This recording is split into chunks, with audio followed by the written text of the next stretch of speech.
Well, hello, and welcome again to the 2012fad.com. I will be your host for this evening, and my name is Charlie Bluehawk.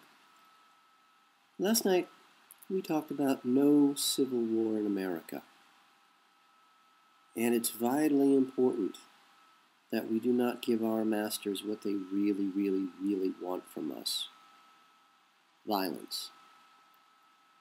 See, our masters think of violence, hatred, fear, cruelty, the way you and I think about ice cream and cake. It's dessert, it's a joy, it's happiness. To us, of course, it's the end of days. It's the worst possible thing we could have. It's the worst possible thing we can imagine. But to our masters, violence, hatred, cruelty is the preferred way of life. It's dessert. And the moment we react with violence against their hatred, their treatment of us, they will feel justified and can justify it to the rest of the human race that, gee golly gosh darn, the cattle are acting up. It's time to call in our real army, which is the United Nations, and come into the United States and have a prolonged civil war. We can't give them that. We can't. It comes down to choose not to serve. When Barack Obama in the morning calls for a cup of coffee, don't say no, don't pull a gun, just don't give him his coffee. When Ben Bernanke needs to be driven to a convention where he's going to yet again announce that he is this great genius with our money, he can't drive himself, he doesn't know how.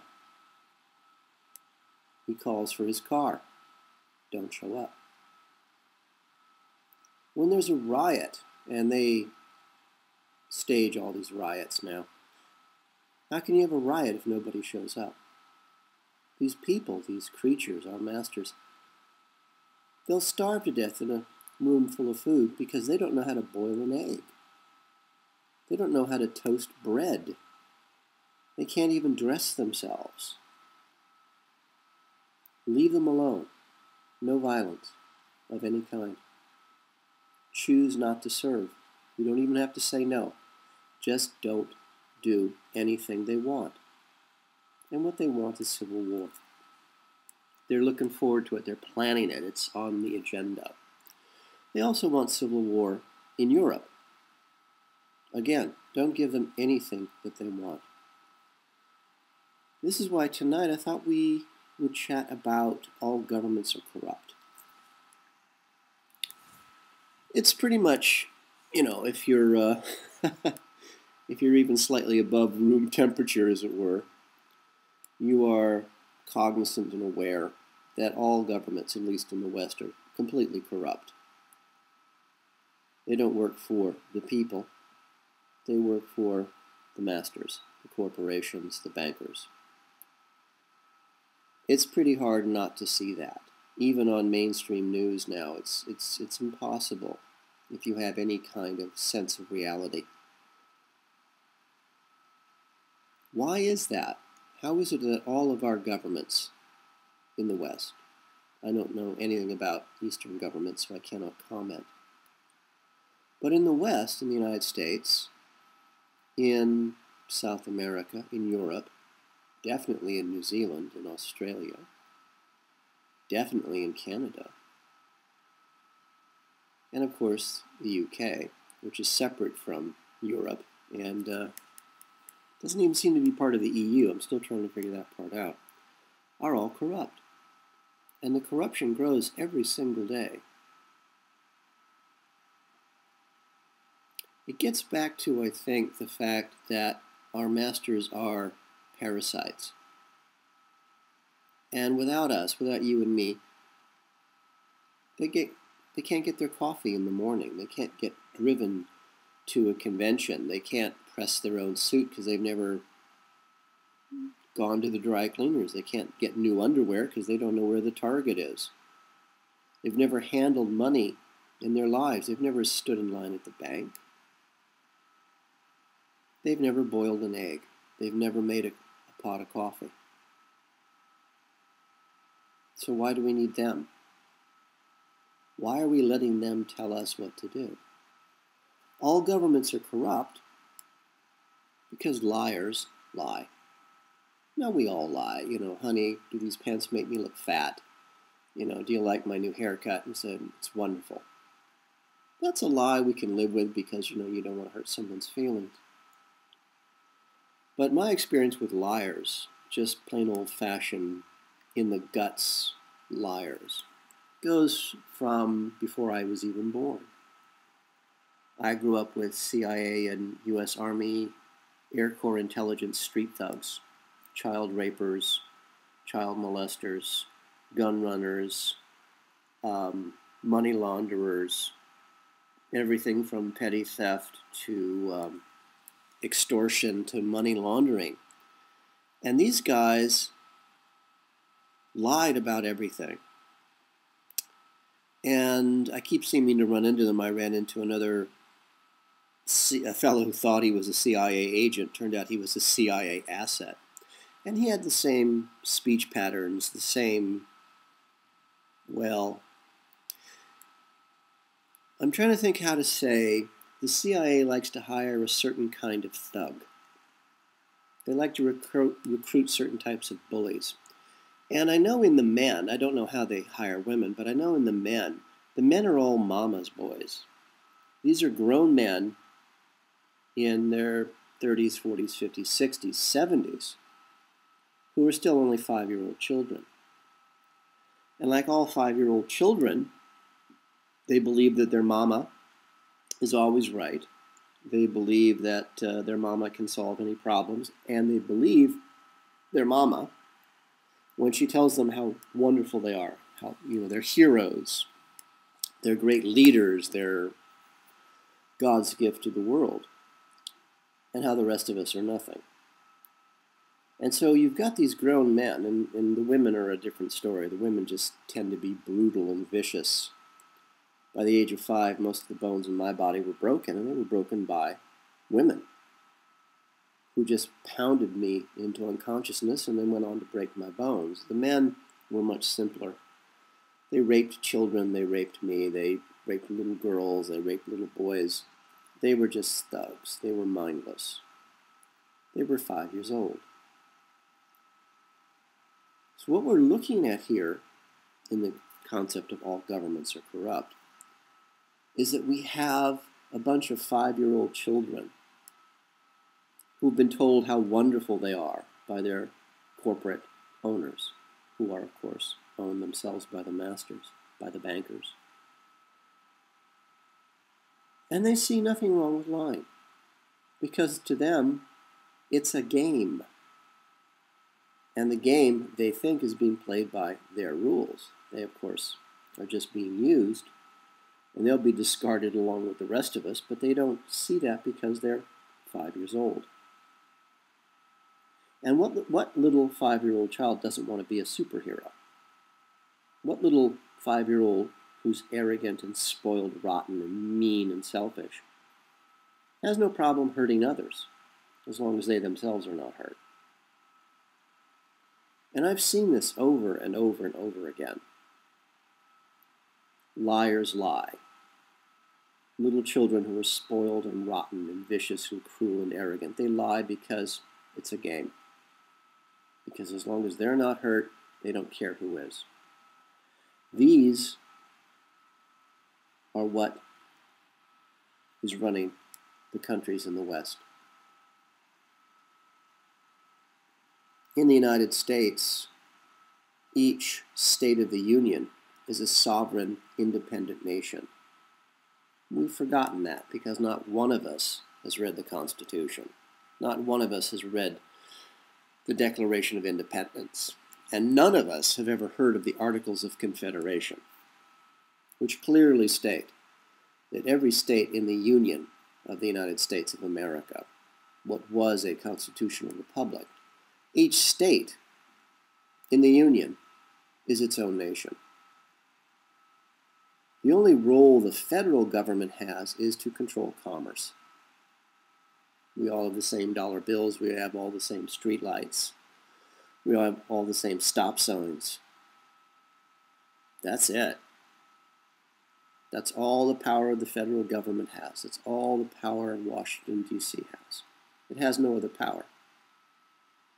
Unless, of course, everyone in Washington, D.C. is only 5 years old and thinks that this is a fun game and that they are superheroes. In Europe and Greece, and I have to again apologize, I originally numbered these video episodes by the date, thinking foolishly that I'd either have a good job again, or corporate sponsors, or investors. So even though tonight's show looks like it was, the file name shows April 21st, the reality is it's the last day of June. So I'm a little late, I apologize, but it really gets down to money. Today, June, say the month of June, 2011, last day of June. About a week ago, as far as I can tell, the government of Greece faced a military uprising. And I can't pull all of these stories together because it's virtually impossible. I can't find any hard facts. Every time I think I find some hard facts, the page won't load. So something's going on. But something happened in the country of Greece about a week ago. And as far as I can tell, the military was about to seize the government because the military did not want the civilian government to sell out the country of Greece to the bankers, as Argentina was sold out many years ago to British bankers, and since the whole country's been destroyed. Apparently the civilian government in Greece was going to turn over and make deals with the bankers that would put the people of Greece in debt till the end of time. Whether the end of time is next year or 100 years from now, the country of Greece was doomed. The civilian government, again, as far as I can tell, agreed to step down, agreed they would not sell out the country of Greece to the bankers. A week went by.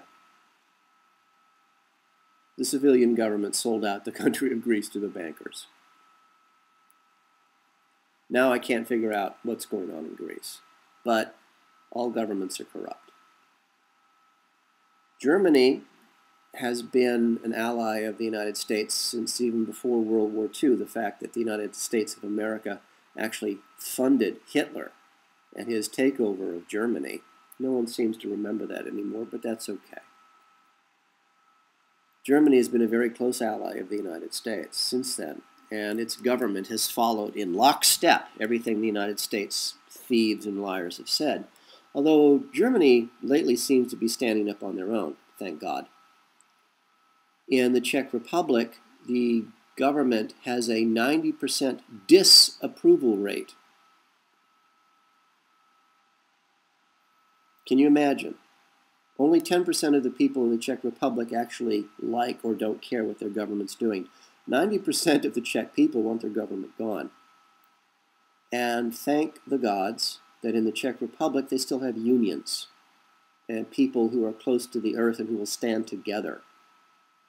They shut down the country of the Czech Republic last week for a day, and will keep doing that until the criminal government is overthrown or driven out. Knock on wood, let's hope that happens. In the United States, you and I voted unions out of existence because our masters convinced us that unions were bad.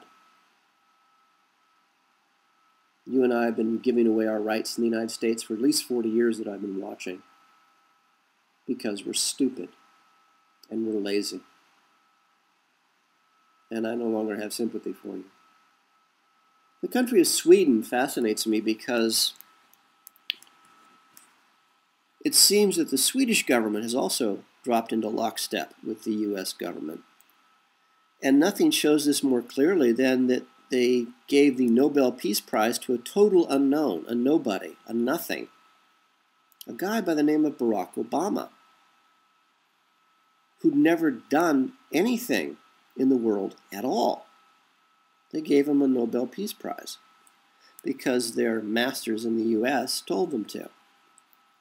Barack Obama, another liar, told us that he would stop all of the wars that little King George and his father, old King George, started.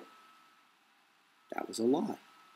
Barack Obama has created more wars than little King George and his old man combined. Why would the country of Sweden give the Nobel Peace Prize to a nobody, a nothing, Barack Obama? He'd never done anything at all, but he got a Nobel Peace Prize.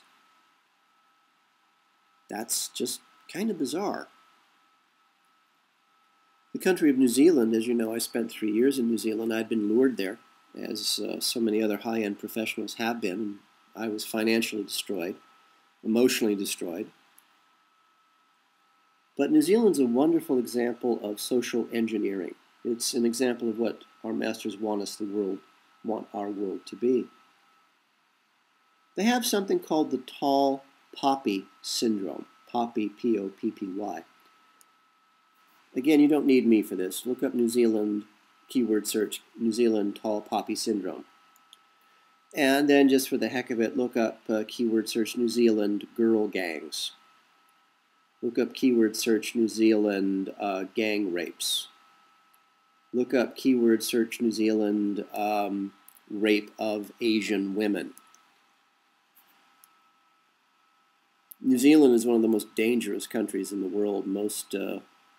Last time I checked, 9 European countries had posted New Zealand as a no-travel zone. They actually were telling their people, do not go to New Zealand for any reason. It's too dangerous. But the good thing about New Zealand, it's an island. It's a couple little islands in the middle of nowhere. And so as a crucible is something that burns very hot. And if you want to burn the impurities out of something, say metal, you heat it until it's so hot that anything that is not, say, gold or silver simply evaporates. It's just so hot. All that's left is the pure essence of whatever it is you're working with. New Zealand is great for social engineering because, first of all, they speak English, or a version of English. And our masters seem obsessed with the English language. Any country that speaks English as its primary language is a target for them. Other expats that I have met have seen this phenomena as well as I have. The farther away you get from countries where English is the primary language, the more normal people are. People begin to behave like people and less like raving psychotic lunatics. But New Zealand's a wonderful place to have this sort of social engineering crucible burning out the impurities thing, because most New Zealanders have passports. And if you're intelligent and hardworking and have any kind of reality about you at all, you leave New Zealand. And for the last 40 years, the best and the brightest have been fleeing New Zealand. Who does that leave behind when all the best and the brightest have left? It leaves the morons.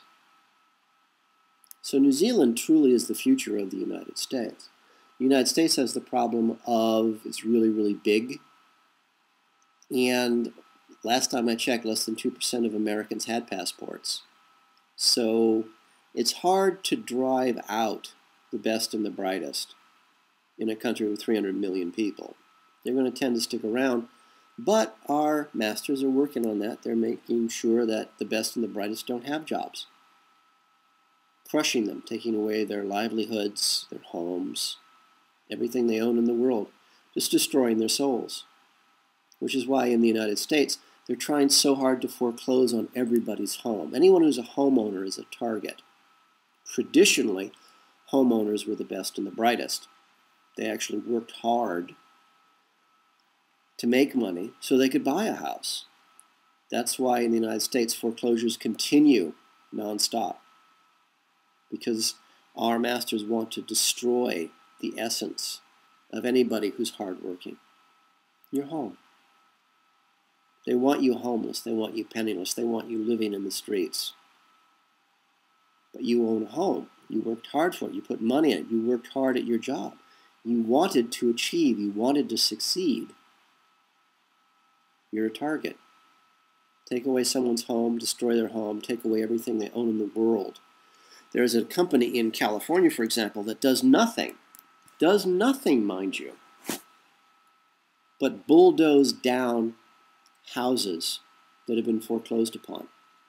They're not even pretending to sell the house anymore. They're not even pretending to collect your belongings to try to sell them to get some of that money back, because money is no longer the goal.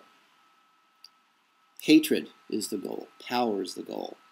So this company in California, I'm sure they're in every state in the union by now, this company does nothing but bulldoze down houses that have been foreclosed upon. They don't even bother to try to, save the refrigerator, the toaster, the washing machine, and try to get some money for it. That's not the goal. The goal is power. The goal is hatred.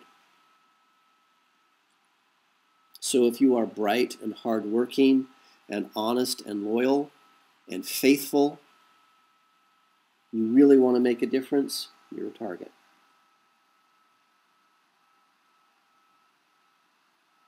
That's it. Not hard.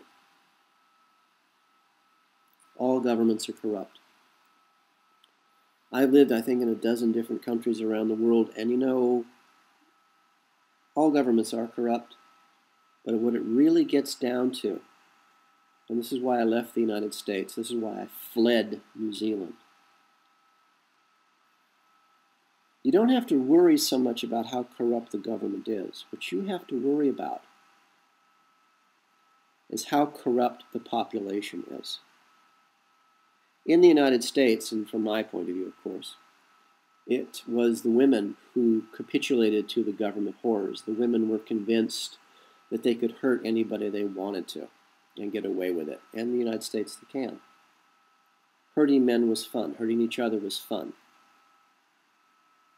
It was a disease, a sickness that would spread from woman to woman. It was spread by Cosmopolitan magazine. It was spread by television.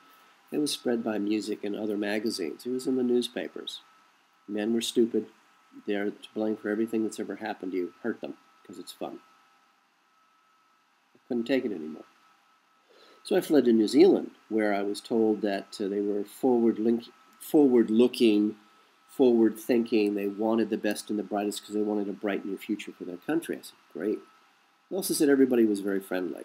I said, great. Got there. 6 years of programming could not cover the truth. And as bad as American women are, New Zealand women are so much worse. So don't concern yourself so much of the corruption of the government. Look at how far the corruption has touched the people of that country. That's why I liked the Czech Republic. The people were not really contaminated by the corruption of their own government. Last week, they stood up. Today, they're standing up and saying no to hatred and thievery and lying. So yeah, I like the Czech Republic. I want to go back there. I'd like to stay there and live. I'd like to stay there and work, because as corrupt as their government is, the people aren't. All governments are corrupt. But look at the people. That should be where you decide. It's up to you. May you live as long as you wish. May you love as long as you live. For the 2012fad.com, this is Charlie Bluehawk.